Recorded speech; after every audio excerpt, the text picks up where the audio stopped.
Habitat Normandie. Bien voilà, au cœur de l'exposition Le Temps des Andelys, ici au milieu des immeubles Moisson. C'était jusqu'à dimanche dernier, un petit peu aussi dans le cadre des journées du patrimoine, journée européenne, une exposition donc qui entre dans le cadre de la réhabilitation des immeubles aux Andelys. Et pour en arriver là, le groupe Post Habitat Normandie s'est inscrit dans plusieurs dispositifs, notamment le dispositif du ministère de la Culture, avec notamment un immeuble, une œuvre. On va y revenir dans un instant, parce que je suis en charmante compagnie. J'ai la chance d'être avec Marie-France Lucchini. Vous êtes directrice de la culture et de la communication au sein de Post Habitat Normandie. Bonjour. Bonjour. Et évidemment, la première question qu'on peut poser, c'est un bailleur social avec une direction de la culture. Ça paraît bien, mais ça paraît aussi assez nouveau, assez récent. Oui, c'est même assez unique en fait. C'est la première direction de la culture incarnée officiellement, voire institutionnalisée chez un bailleur. C'est Post Habitat qui a souhaité ça. C'est une mission qui est accompagnée par le ministère de la Culture. Donc on a des conventions avec le ministère, la DRAC Île-de-France et la DRAC Normandie. Moi, mon métier, pour me présenter en deux mots, c'est pas du tout évidemment le logement social et l'immobilier, même si j'y apprends énormément de choses, parce que les populations sont là et elles sont très diverses, très variées. Et mon métier au départ, c'est celui de directrice de lieux culturels. Et quand Post Habitat m'a proposé de venir créer cette direction de la culture, j'ai tout de suite accepté, parce que pour moi, de toute évidence, pour moi qui ai travaillé beaucoup dans des quartiers et des zones urbaines assez denses, de toute évidence, les bailleurs sociaux jouent un rôle structurant sur les territoires plus qu'évident, voilà, prépondérant, je dirais. Alors certes, on est sur un site culturel ici aux Andelys. Oui. Vous avez parlé effectivement de milieu urbain, rurbain, mais quand on parle de culture, on ne pense pas tout de suite aux immeubles, même si on pense qu'évidemment des liens et des lieux doivent être partagés par tous. Oui, c'est sûr. Mais ça a été quoi votre surprise quand on vous a dit vous allez travailler sur... vous pourriez aussi travailler, faire des propositions notamment sur des lieux peu communs? Alors, moi évidemment j'étais très contente puisque c'est ce que j'aime, mais je crois que la culture en fait elle peut s'incarner partout, et je dirais même qu'aujourd'hui elle a besoin de s'incarner ailleurs que dans les endroits où elle est attendue. Et c'est pour ça que de ce point de vue-là, les zones urbaines, vous l'avez dit, les zones rurales aussi d'ailleurs, sont de plus en plus, à mon avis, des territoires en devenir sur le plan culturel. Et puis ici on en a la parfaite démonstration, parce qu'on est aux Andelys, qui est un territoire culturel très fort, mais très tourné aussi vers le patrimoine. Et d'un seul coup, d'avoir ce chantier qui a été mis en place avec les habitants, en concertation avec certaines associations aussi de la ville, du territoire, pour revenir justement sur l'histoire des Andelys, sur ce qui compte, sur qu'est-ce qu'on a envie de montrer, de dire au monde, comment on a envie de se présenter. Tout ça, d'un seul coup, fait que un art qui est un art d'habitude plutôt vécu comme un art urbain, peut venir s'installer ici. Il est même accueilli, et il est accueilli chaleureusement. Voilà. Alors justement, vous avez parlé des habitants, on va y revenir dans un instant. Il y a aussi les artistes. Oui. J'allais presque dire, on n'a pas à les convaincre. Eux ont toujours envie de pouvoir exprimer à la fois leur talent et leur vision des choses à travers tout public confondu. Donc il y a cette vision pour sensibiliser les artistes, mais il y a aussi les habitants pour savoir un peu leur retour. Je suppose que vous les avez rencontrés, qui vous ont fait part de leur retour à eux. Alors, les artistes ou les deux. Alors, si vous voulez, les habitants, la première fois quand on leur a parlé d'art mural ou de street art ou d'art graphique, au début, c'était... Voilà. En revanche, dès qu'on leur a montré des images, alors tout de suite, ils ont été emportés. Alors évidemment, avec ce que ça pouvait exprimer pour eux. Donc du coup, j'aime pas, c'est beau, c'est trop grand, ça fait peur, ça... Voilà. Mais ils ont été tout de suite emballés par le projet, et c'est eux qui ont accueilli les artistes à chaque fois qu'on a eu une réunion sur le territoire, sur les Andelys, sur la terre sensible, comme disent les artistes, aiment bien dire ça, aiment bien dire les terres sensibles.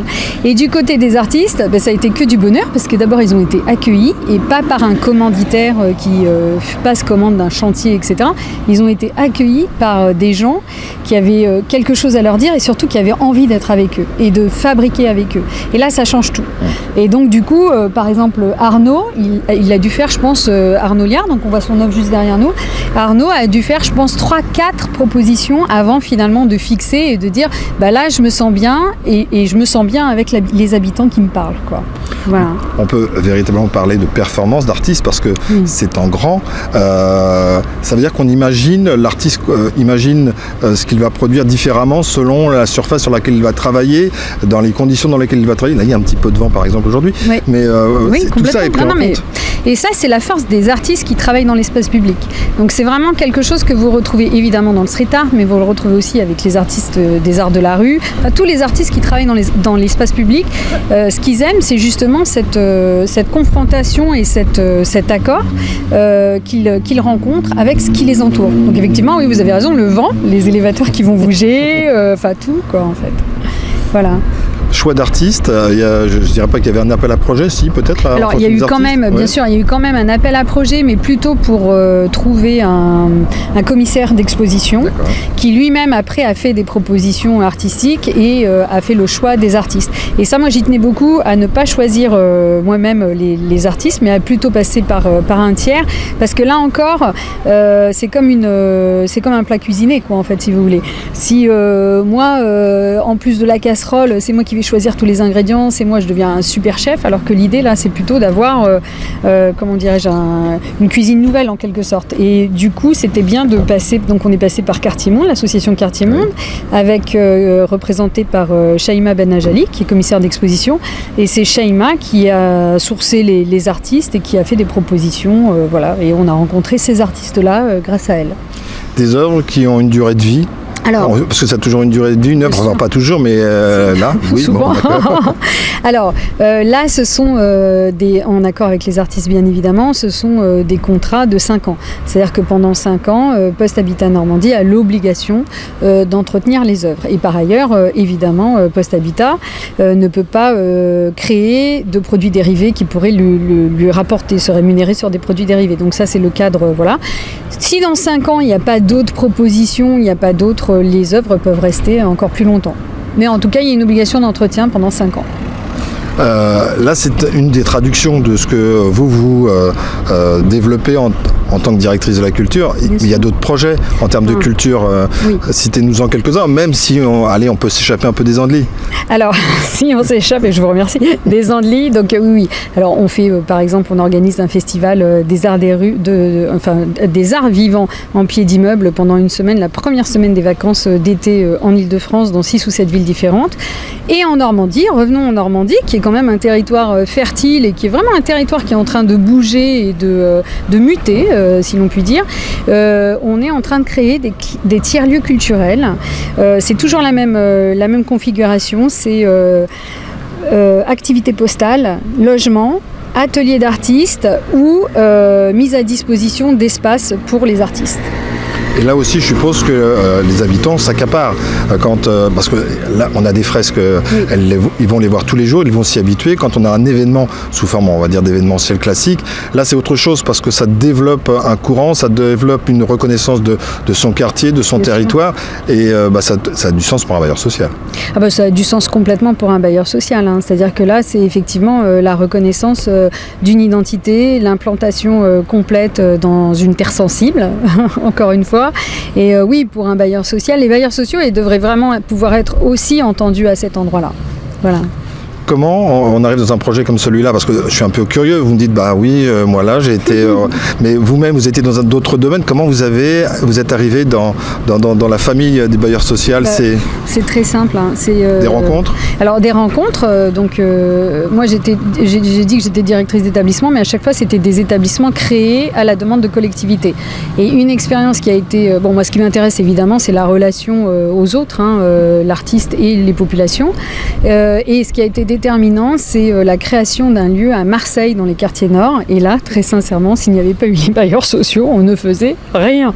Donc, c'est comme ça que je les ai rencontrés. Voilà, et ça m'a intéressé d'aller creuser et d'aller voir ce qui se passait ailleurs que dans nos sphères, parfois un peu culturellement enfermées. Donc, une femme heureuse?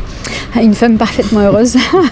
Merci Marie-France Lucchini. Merci de nous avoir fait vivre une partie de cette exposition, car on a d'autres magazines, des magazines que vous allez pouvoir retrouver en audio en vidéo sur notre site radiosensation.fr. Encore merci. Voilà, c'était une exposition qui durait jusqu'à dimanche, mais les fresques, à mon avis, on va pouvoir venir les voir, les contempler, puis rencontrer également les habitants. Merci. Je vous en prie, merci à vous.